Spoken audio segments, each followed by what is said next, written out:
Para este video volvamos a siglos pasados, cuando el cristianismo y las monarquías predominaban en Europa, cuando los matrimonios reales eran necesarios para garantizar la continuidad de las dinastías y las coronas, que en su mayoría eran hereditarias.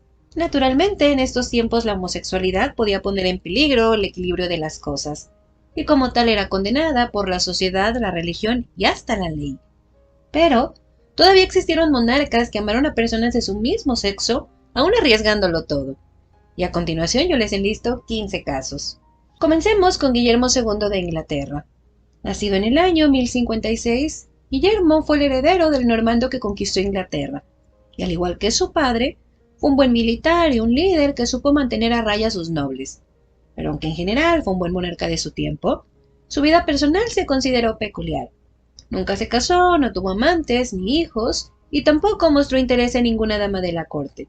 Y en su lugar, se rodeaba de jóvenes muy atractivos a quienes entregaba altos cargos, y a lo largo de su reinado muchos hombres casados y solteros pasaban tiempo a solas con él. Guillermo además es descrito como afeminado, y sus contemporáneos aseguraron que su corte era un lugar donde los caballeros actuaban como damas. Todo eso ha llevado a la mayoría de los historiadores a dar por hecho que nunca aceptó casarse porque le gustaban los hombres, aunque no hay pruebas rotundas de ello. Aún así, Guillermo ha pasado a la historia como uno de los monarcas más afeminados de su tiempo, quien además tuvo una muerte bastante misteriosa. Él fue asesinado durante una cacería en el año 1100. Se cree que a manos de su hermano menor, con quien nunca se llevó bien y quien estaba conspirando para quedarse con la corona. Y efectivamente, a la muerte de Guillermo, su hermano menor fue coronado como Enrique I de Inglaterra, país que todavía recibió un monarca que resultó ser mucho más polémico, Eduardo II de Inglaterra. Desde que era solo un adolescente príncipe, se consideró que Eduardo II carecía de agresividad, rudeza y determinación, elementos básicos para ser un rey exitoso en la Edad Media. Y para corregir esos detallitos, su padre le asignó a Piers Gaveston como compañero de estudios, pues Gaveston, aunque de origen no tan noble, era considerado muy listo y masculino. Además tenía la misma edad que Eduardo, por lo que se esperaba que juntos maduraran y Eduardo se preparara para reinar. Pero el plan no salió nada bien. Eduardo terminó enamorándose de Gaveston y los dos se volvieron exageradamente unidos, lo que inició muchos rumores que llevaron a que Gaveston fuera retirado de la corte, lo que no sirvió de nada porque en el año 1307 Eduardo se había convertido en rey de Inglaterra. Y entonces no solo mantuvo a Gaveston a su lado, sino que además le regaló joyas, propiedades, cargos y se volvieron inseparables. Rápidamente, Gaveston tomó ventaja de su posición manejando el reino a su antojo, pues Eduardo no tenía el más mínimo interés en ser rey. Por eso los nobles odiaron a Gaveston y él terminó brutalmente asesinado en el año 1312. Eduardo quedó desconsolado, pero años después, a pesar de que estaba casado, tomó otro favorito llamado Hugh Despencer. Pero esta vez, la esposa de Eduardo, la reina Isabela, no soportó callada, sino que realizó un golpe de estado y le quitó a Eduardo la corona. Hugh Despencer fue asesinado y Eduardo murió sospechosamente en prisión poco tiempo después, dando por terminado uno de los reinados más polémicos en la historia de Inglaterra. Ahora pasemos al caso número 3, el Papa Julio III. De los muchísimos papas que han desfilado por el puesto máximo de la Iglesia Católica, Julio fue famoso por ser experto en derecho y mecenas de las artes. Sin embargo, también creó uno de los escándalos sexuales más notorios en la historia del papado. Siendo todavía cardenal, Julio, de 62 años, se interesó demasiado en un joven de 15 años llamado Inocencio. Y para tenerlo cerca, arregló la adopción del joven, de modo que este joven terminó siendo legalmente el sobrino de Julio. Pero, según testigos, esta relación no tenía nada de familiaridad, sino más bien de romance. Y cuando Julio se volvió papa en 1550, lo nombró cardenal. De inmediato se mostraron todavía más cercanos, y el joven Inocencio pasó a ser el principal agente diplomático y político del papa. Naturalmente los rumores corrieron, pero la Iglesia Católica lo catalogó como una amistad, aunque cronistas como el embajador veneciano informaron que el papa compartía su cama con Inocencio, lo que de inmediato sacudió al Vaticano. Pues aunque los papas solían tener hijos y mujeres, la homosexualidad era algo aparte, totalmente prohibido, sobre todo para el jefe máximo de la Iglesia Católica. Y aunque definitivamente este no era el primer caso similar, pues ya había sido bastante notorio y se le aconsejó a Julio que se alejara de Inocencio. Sobre todo, que lo alejara del poder, porque además para ese punto, Inocencio había acumulado muchos enemigos debido a su ambición. Pero Julio hizo caso omiso, y Inocencio siguió actuando como un rey, obteniendo todo lo que deseaba sin ninguna consecuencia, hasta que Julio murió en el año 1555. Inocencio entonces fue desterrado y acusado de abusar de algunas mujeres y de asesinato. Falleció sorpresivamente en el año 1577. Ahora pasemos al caso número 4, Enrique III de Francia. Enrique se convirtió en rey de Francia con solo 23 años en 1574. Un año después se casaba por política con Luisa de Lorena, con quien, extrañamente para su época, vivió un matrimonio armonioso y cariñoso, a pesar de que Enrique era bastante especial, pues le gustaba bastante la moda femenina. Él usaba ropa de mujer, aretes, se arreglaba el cabello con especial interés y utilizaba perfumes hechos para mujeres. Según cronistas, su gusto era tanto que pasaba horas arreglándose, y cuando se aburría, arreglaba a su esposa como si fuera su muñeca. Enrique tampoco fue muy discreto respecto a sus amoríos con hombres y con mujeres. De algunos se enamoró y los colocó como sus favoritos, gastando cantidades enormes de dinero en ellos. Pero a pesar de todo, nunca ningún amante superó el cariño que él siempre tuvo por su esposa, a quien le dio siempre la posición más importante. Ella, por su parte, se describió siempre como muy enamorada de Enrique. Pasaban todas las noches juntos y soportaron algunos abortos espontáneos bastante unidos, aunque nunca lograron tener hijos. Y cuando Enrique murió en 1589, la dinastía Valois llegó a su fin. Continuemos con Jacobo VI de Escocia y I de Inglaterra. Jacobo tuvo un reinado inusual y una vida todavía más inusual. Antes de que cumpliera un añito, su padre, Enrique Estuardo, había sido asesinado, posiblemente por su madre, la reina escocesa María Estuardo, quien terminó abdicando la corona y huyendo del país. De modo que Jacobo nunca conoció a sus padres y a la larga terminó convirtiéndose en rey de Escocia e Inglaterra. Pero enfoquémonos en sus amores. Con solo 13 años era considerado virtuoso porque no tenía amantes, aunque eso cambió cuando conoció a su primo, Esme Estuardo.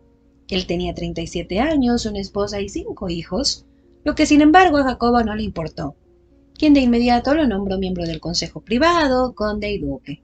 Se describe que entonces era común ver a Jacobo abrazando a Esme del cuello y besándolo con intensidad en la boca, aunque estaban en público. La relación, sin embargo, se rompió cuando los nobles enviaron a Esme lejos, pero igualmente la pareja siguió intercambiando correspondencia secreta. Jacobo se casó en el año 1589 con Ana de Dinamarca por cuestiones políticas. Sin embargo, el matrimonio resultó apasionado al inicio y tuvieron 7 hijos. Aunque la relación a la larga se rompió, y Jacobo tomó por lo menos una amante. Pero esa favorita quedó en el olvido cuando Jacobo conoció a Robert Carr, quien de inmediato fue nombrado caballero de la alcoba y se destacó por su hermosa apariencia.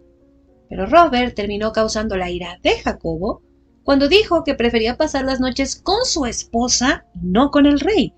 Así que al final Jacobo, molesto por no poder tener a Robert en su cama, lo encarceló en la torre y al final lo sacó de la corte. Fue entonces que apareció George Villiers, el primer duque de Buckingham. Un joven 26 años menor que Jacobo, muy guapo, y quien había entrado en la corte determinado a ser el favorito del rey. Y a través de bailes y poemas había conseguido su objetivo, pero esta vez no sería un amor pasajero como los otros, no. Jacobo lo adoraba y le dio tantos cargos y poder que George era considerado el rey sin corona. Ellos pasaban mucho tiempo juntos y se escribían con tanta frecuencia que Jacobo sufrió ataques de pánico si pasaban horas sin recibir una carta de su amado George. La relación, claro que fue muy criticada por la forma tan cariñosa en la que se hablaban y se abrazaban. Pero las críticas realmente no vinieron de todos lados. Por ejemplo, la esposa de Jacobo, la reina Ana, para sorpresa de muchos, aprobaba la relación y se llevaba muy bien con George, a quien incluso le pidió que nunca le fuera infiel al rey, que lo amaba con locura. La relación de Jacobo y George nunca se rompió hasta que Jacobo murió en marzo de 1625. En ese momento, George estaba en Francia en una misión diplomática, pero la muerte de Jacobo lo hizo llorar profundamente. Sin embargo, en los años posteriores, aunque se mantuvo en una muy buena posición, terminó siendo ejecutado. Ahora pasemos al siguiente caso, el rey Luis XIII de Francia.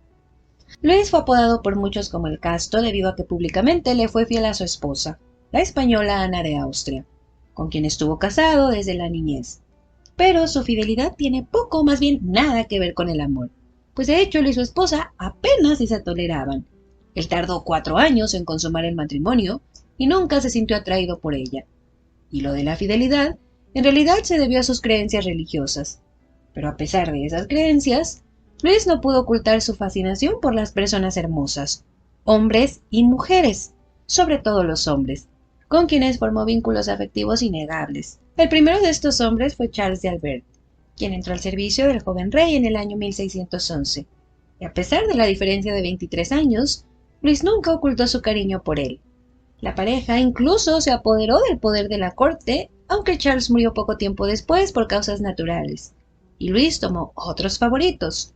El último fue Henry Saint-Marx, 19 años menor que el rey Luis. Esta relación fue especialmente tormentosa, pues mientras Luis lo adoraba, Henry conspiraba con España, el enemigo número 1 de Luis, y por ende, Henry terminó ejecutado. Pero además de mostrarse abiertamente cariñoso con ellos, Luis también se dijo enamorado de mujeres como María de Hautefort y Angélique de Lafayette, a quienes tomó como favoritas, pero solo a nivel sentimental, porque él nunca tuvo relaciones sexuales con ellas por considerarlo un pecado. Y en general, no hay evidencia de que Luis tuviera relaciones sexuales fuera de su matrimonio, aunque su correspondencia y los testimonios contemporáneos nos dejan claro que él sintió amor profundo por sus favoritas y favoritos. Pasemos al siguiente caso. Cristina I de Suecia. Cristina fue la única hija legítima que tuvo el rey Gustavo Adolfo con su esposa María Eleonora. Pero Cristina apenas conoció a su padre y su madre nunca le mostró afecto, pues la reprendía por haber nacido niña. Como la heredera que era, Cristina tuvo acceso a la educación, entonces exclusiva para varones, y como tal, se volvió inteligente, culta, aunque testaruda. Por eso no tuvo problemas en controlar su corte, pero a los 27 años sorprendió a todos abandonando la religión sueca del luteranismo en favor de la católica romana. Eso y la presión que su corte ejercía para que ella se casara, la llevaron a abdicar el trono. En sus propias palabras, la joven reina sentía repugnancia por el matrimonio y se enojaba cuando sus damas se embarazaban. En ese aspecto, Cristina resultó ser bastante diferente.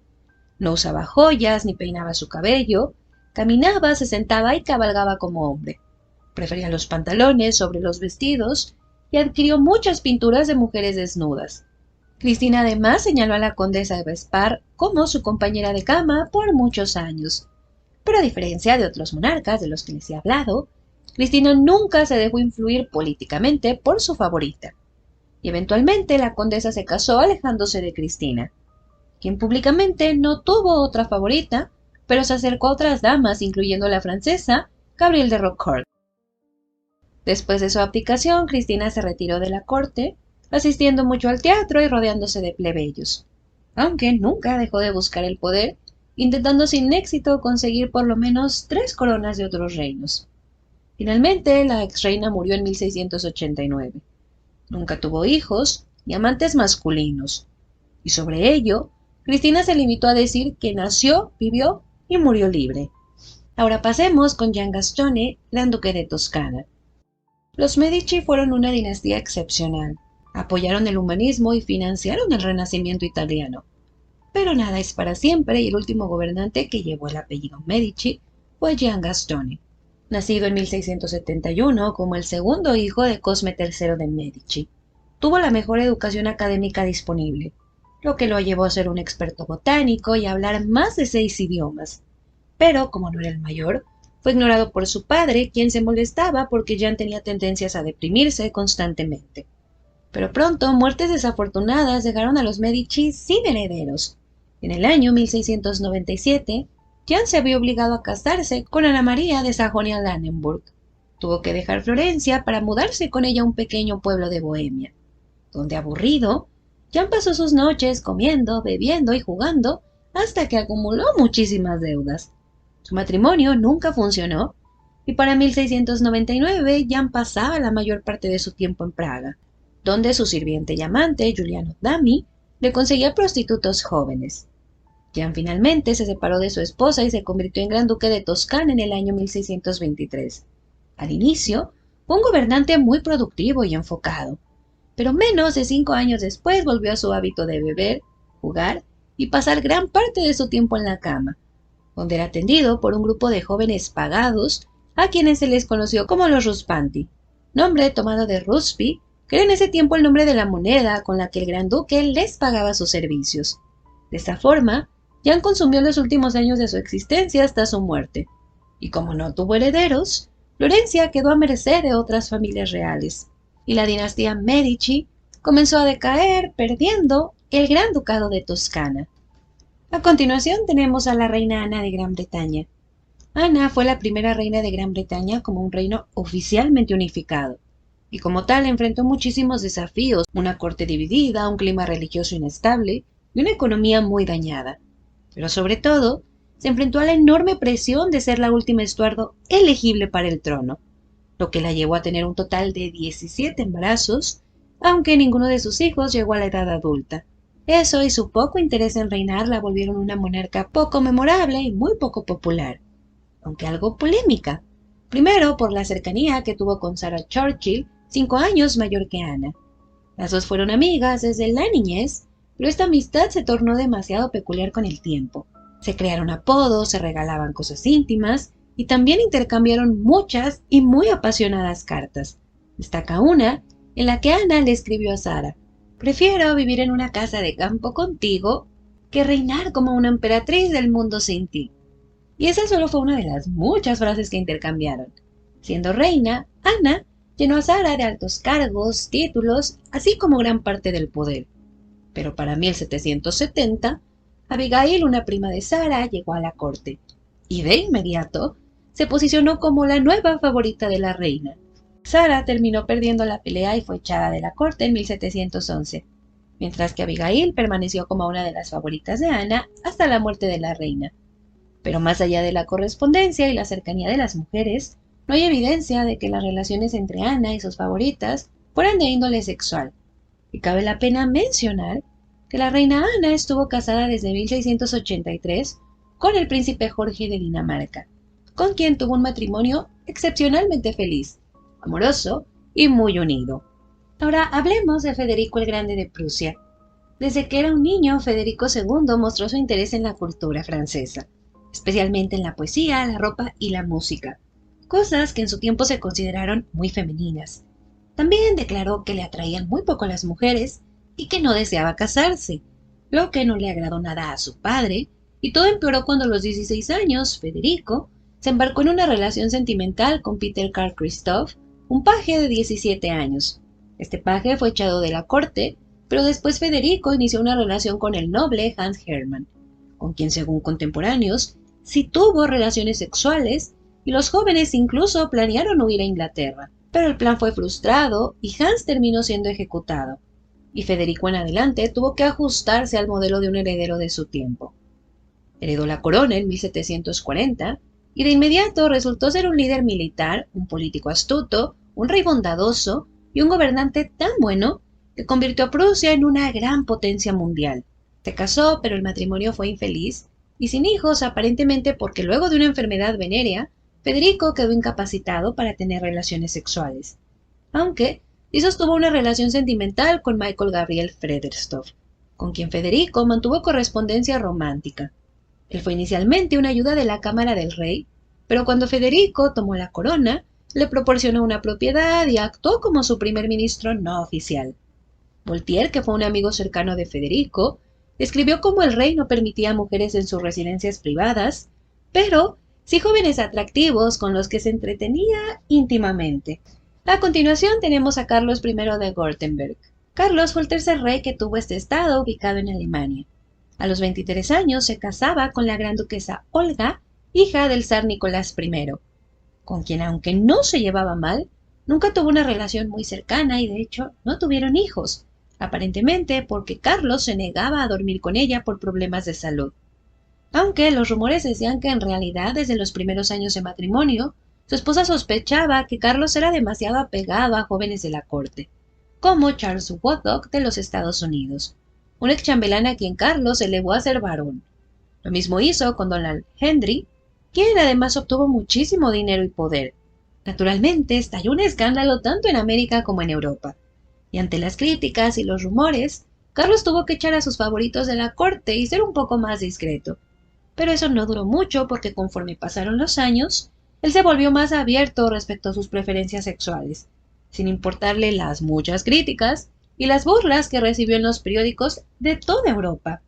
Carlos llegó a incluir a sus favoritos en su testamento. A continuación tenemos a Luis II de Baviera.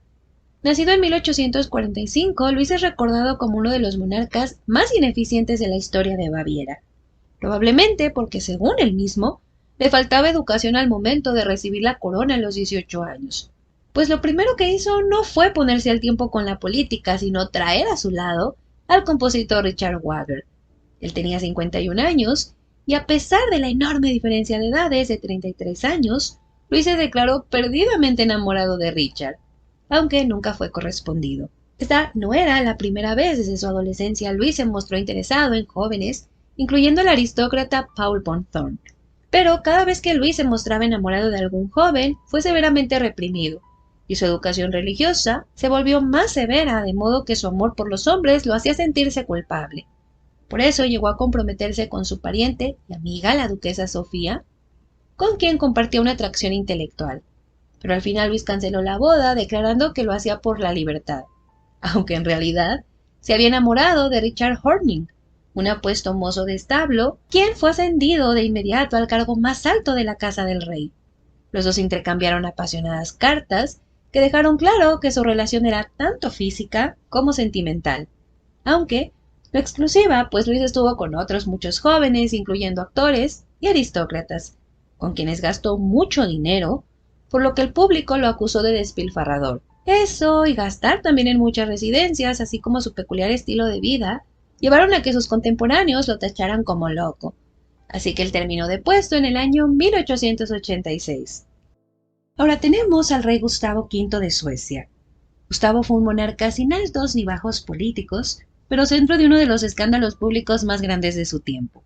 Él se casó con Victoria de Batten en 1881 y tuvieron 3 hijos.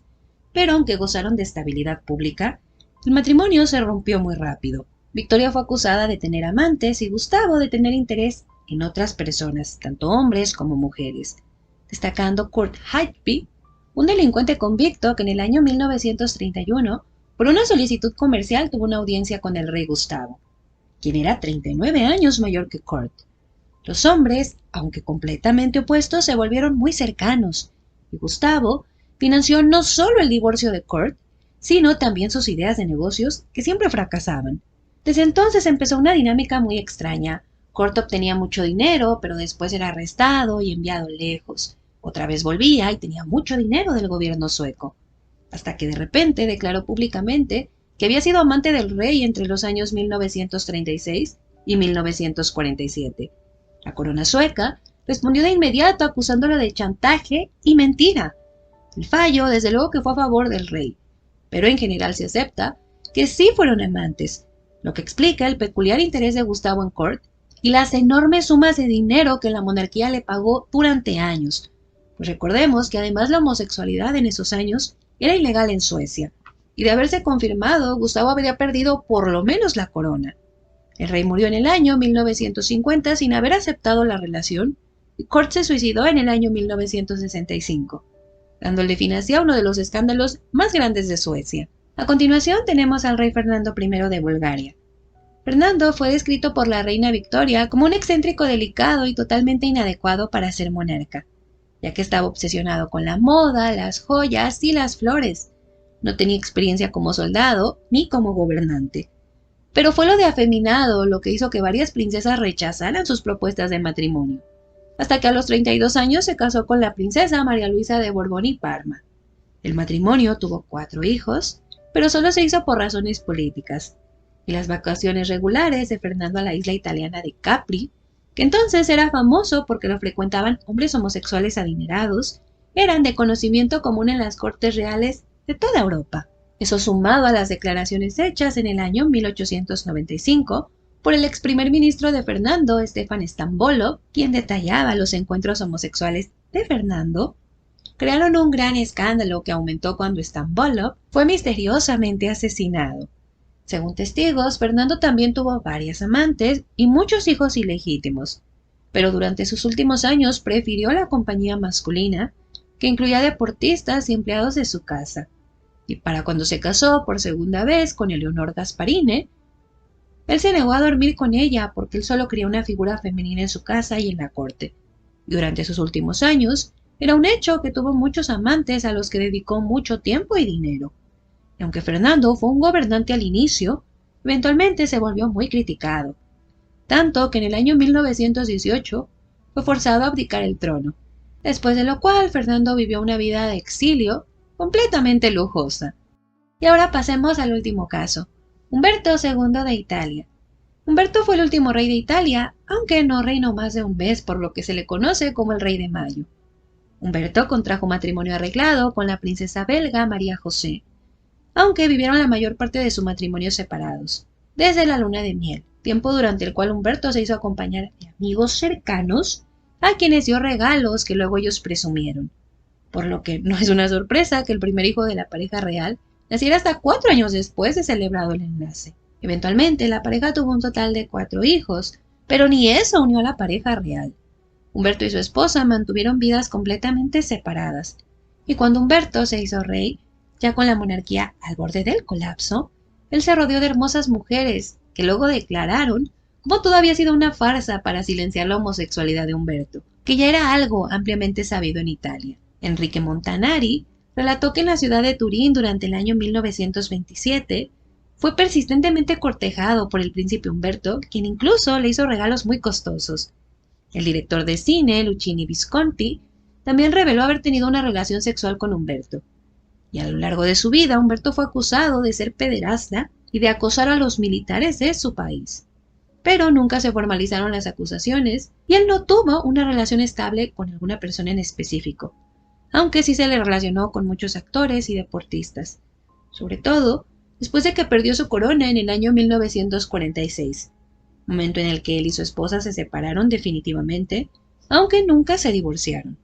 María José no habló abiertamente de la homosexualidad de su esposo, pero se limitó a declarar que nunca habían sido felices juntos. Y pues esos son los 15 casos de los que les puedo platicar. Obviamente hay muchísimos otros que dejé fuera, tanto de monarcas como de nobles en general. Traté de destacar pues algunos conocidos, otros no tanto, no abarcar los países y diferentes épocas. Pero pues realmente chicos, claro que les aclaro que el concepto de homosexual o lesbiana o bisexual y todo eso eran conceptos que claro que en esos siglos no existían, son conceptos bastante modernos y de hecho se usaban otros términos, ¿no? Como sodomita y así para catalogarlos o otras categorías, porque como les digo, estos términos son bastante modernos y realmente pues también es muy complejo el definir, ¿no? Qué era cada persona. Lo que sabemos es que pues llegaron a amar a algunas personas que eran de su mismo sexo, que además era complejo porque incluso hoy, que ya en algunos países se tiene una visión más moderna, ¿no? De esta situación, pues aún así todavía no es algo que nosotros podamos ver abiertamente un monarca que abiertamente sea homosexual, ¿no? Y que elija tener una pareja de su mismo sexo, eso no pasa, porque además de monarcas, ellos en su mayoría son cabezas de la iglesia de su país. Entonces es un tema muy complejo. Digo, sí hay algunos nobles que han sido pues más abiertos al respecto, ¿no? Está incluso el jefe de la casa de Baviera, que él es abiertamente homosexual, y hay otros que se entienden, ¿no? Porque se tienen los rumores y demás. Pero pues en general, chicos, no, yo traté de hacer esta lista y desde luego que también reconocer algunas historias, ¿no? De monarcas que incluso se arriesgaron a perderlo todo por vivir un amor aunque estaba pues muy prohibido en su tiempo. Pero pues nada, chicos, al final de cuentas siguen siendo historias de amor, ¿no? Que sorprenden y que causaron desde luego que mucha polémica. Y pues eso es todo lo que les puedo platicar. Yo espero que les haya gustado el video y muchísimas gracias.